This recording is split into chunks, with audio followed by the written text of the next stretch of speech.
नमस्कार जी। और कैसे हैं आप सब?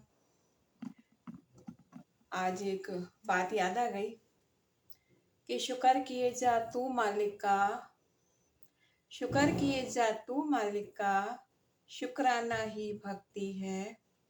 छोड़ के सारे गिले शिकवे, प्रभु रिझाना भक्ति है। कि छोड़ के सारे गिले शिकवे, प्रभु रिझाना भक्ति है।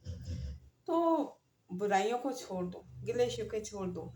हमारे जीवन में थोड़ी भी परेशानी आती है ना, हम परमात्मा को शिकायतें करना शुरू कर देते हैं कि ऐसे क्यों किया, ऐसे वो क्यों किया, मेरे संग ही ऐसा होता है, मेरी सी संग ही परेशानी आ जाती है, मैं तो सबके लिए इतना अच्छा करती हूँ, फिर भी मेरे को लोग कोसते हैं। शिकायतें करना बंद कीजिए। ये हमारे कर्मों का खेल होता है। थोड़ी कहते हैं ना, एक कहावत है, लेना देनी, यानी हम जो पिछले जन्म में कुछ करके आए हैं ऐसा, वो इस जन्म में हमको भुगतना पड़ रहा है। अगर है ना, जैसे कि हम सत्संग ज्वाइन करते हैं, हम सत्संग में जाते हैं, सत्संग में बैठते हैं, तो फिर हमारा वहां सत्संग में बैठने से क्या फर्क पड़ता है कि जब हम सत्संग में बैठते हैं तो जो हमने बुरे कर्म अगर पिछले जन्म में किए हैं, या किसी का मन दुखी किया है, या किसी को बहुत परेशान किया पिछले जन्म में, जिसका भुगतान हमको इस जन्म में करना पड़ता है, तो जब हम सत्य के संग जुड़ जाते हैं, जब गुरु की शरण में आ जाते हैं, तो वह हमारे कर्मों को काट देता है। यानी कि जितनी भी हमने परेशानियां भुगतनी होती है, वो हमारी परेशानियां हमारे जीवन में नहीं आती। यानी कि अगर आएंगी भी तो ऐसे आएंगी जैसे कि हल्का सा हवा का झोंका आया और निकल के चला गया। जैसे कि चींटी ने काटा और चींटी साइड हो गई, यानी कि कील अगर पैर में घुस जाए तो दर्द ज्यादा होगा, अगर चींटी ने काटा तो ज्यादा दर्द नहीं होगा। इतना हमारे जीवन में फर्क आ जाता है कि जब हम सत्संग के संग जुड़ जाते हैं, सत्य के संग बैठ जाते हैं, संगत में जब हम बैठते हैं, यानी इतना फर्क बहुत आ जाता है।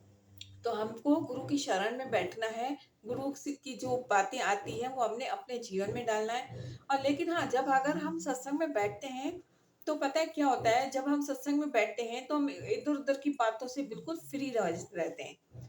यानी कि हम कुछ सोचते नहीं, हमारा ध्यान सीधा क्या होता है, सत्संग में बैठने से। सत्संग में बैठना यानी सत्य के संग जुड़ जाना। तो वो सत्य के संग जब हम जुड़ते हैं, वो समय हमारा अनमोल होता है, वो समय हमारा बहुत कीमती होता है।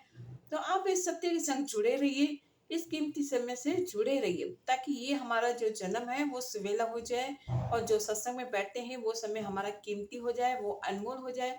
24 घंटे में से हम कुछ तो समय अपने इस गुरु के लिए निकाल सकते हैं, इस परमात्मा के लिए निकाल सकते हैं। तो इस परमात्मा के लिए थोड़ा सा समय निकालिए, फिर देखिए आपके जीवन में कितनी खुशियाँ आती हैं, कितने सुख आते हैं। क्योंकि सुख हमारा इंतजार कर रहे हैं, खुशियाँ हमारा इंतजार करती हैं, लेकिन हमको लेने की कला नहीं है। क्योंकि ये सब गुरु के चरणों में आके सब हमें मिल जाता है। तो गुरु के चरणों से जुड़े रहिए और खुशियाँ पाते रहिए, सुख पाते रहिए। जो ये जीवन मिला है बहुत अनमोल है, बहुत कीमती है।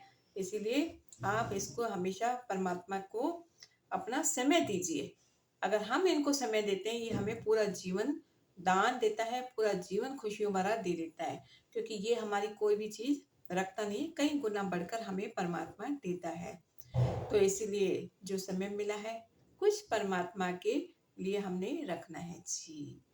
नमस्कार जी।